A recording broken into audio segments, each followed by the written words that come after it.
Keluarga Hatala lakukan pertemuan tolak sistem voting.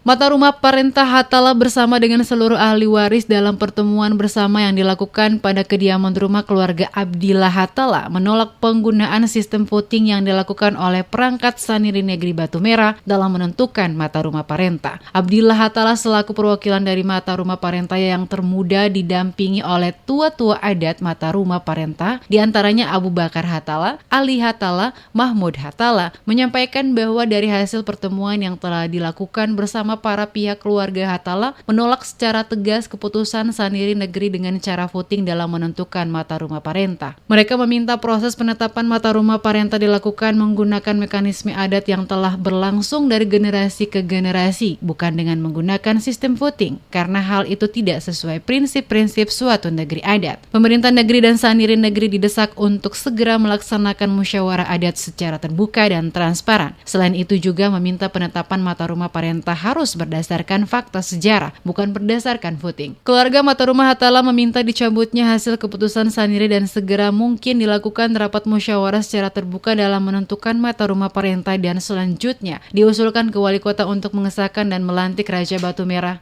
yang definitif sesuai aturan dan mekanisme adat yang berlaku. Mekanisme yang sudah ditentukan, yaitu mekanisme melalui musyawarah adat, itu tidak dilaksanakan sebagaimana mestinya.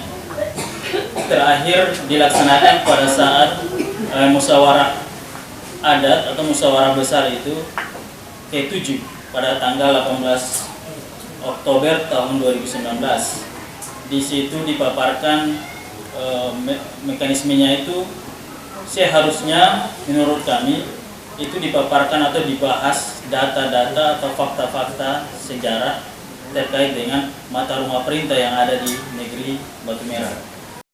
Sebelumnya pada beberapa waktu lalu puluhan warga desa Negeri Batu Merah bersama dengan keluarga besar Hatala melakukan aksi demo di depan kantor desa Negeri Batu Merah yang berujung pada penyegelan kantor desa. Dalam aksi tersebut mereka menolak hasil keputusan Saniri Negeri yang mengadakan musyawarah secara tertutup dengan sistem voting dalam menentukan Mata Rumah Parenta, dan hal ini dinilai telah menyalahi aturan dan mekanisme adat yang berlaku di desa Batu Merah. Untuk itu mereka meminta pejabat Raja Negeri Batu Merah bersama perangkat Saniri Negeri Batu Merah untuk mempercepat dilakukannya rapat musyawarah adat dengan melibatkan seluruh unsur, bukan hanya Saniri Negeri, tapi juga keluarga Mata Rumah adat sehingga penetapan Mata Rumah Parenta sesuai dengan mekanisme adat yang berlaku.